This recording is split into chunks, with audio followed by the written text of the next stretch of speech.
mukunzi wanjye naragukunze nawe urankunda. Kuva kera tugikundana twasezeranye kuzabana akaramata. Uyu munsi mbaye iwawe nawe ubaye iwanjye, usezeraniye kutazaguhemukira na hatoya. Umuntu agitangira urukundo nuko bigenda, ushobora kubitekereza we ukumva ntibivamo, ariko Imana ibibayemo birakomeza bigakomera bikagera ubwo byera imbuto zigaragara.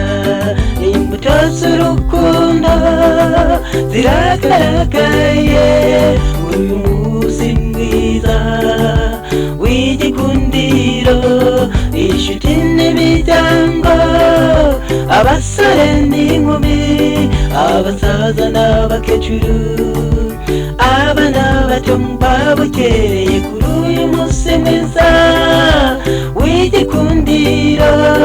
Imana izabane n'umuryango mutangiye uyu munsi.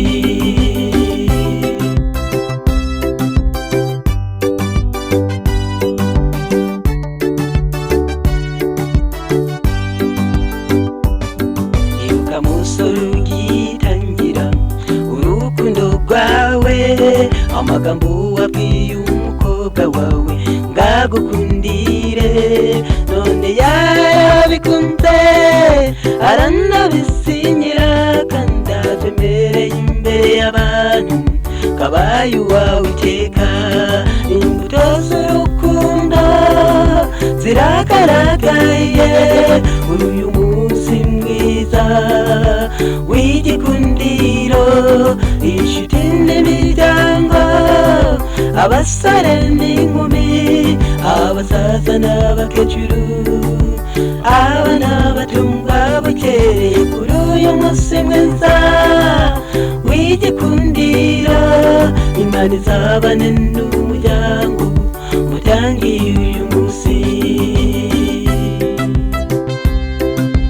Imana ibona ko atari byiza ku muntu aba wenyine, maze imuremera umufasha umukwiriye, iramumuha ngo bazabane akaramata.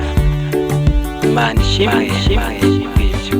Urugo rwanyu nshuti zanyu ruzubakire ku rukundo n'ubumwe no gusenga, kandi Uwiteka Imana azababera umujyanama, nibwo muzubaka rwose rugakomera.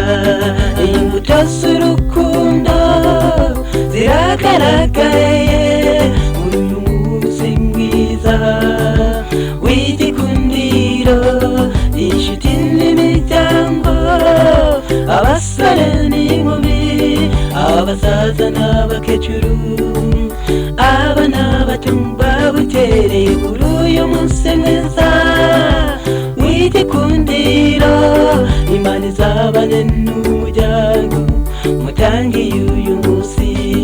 Imbuto z'urukundo ziragaragaye uyu munsi mwiza w'igikundiro, inshuti n'imiryango, abasore n'inkumi, abasaza n'abakecuru,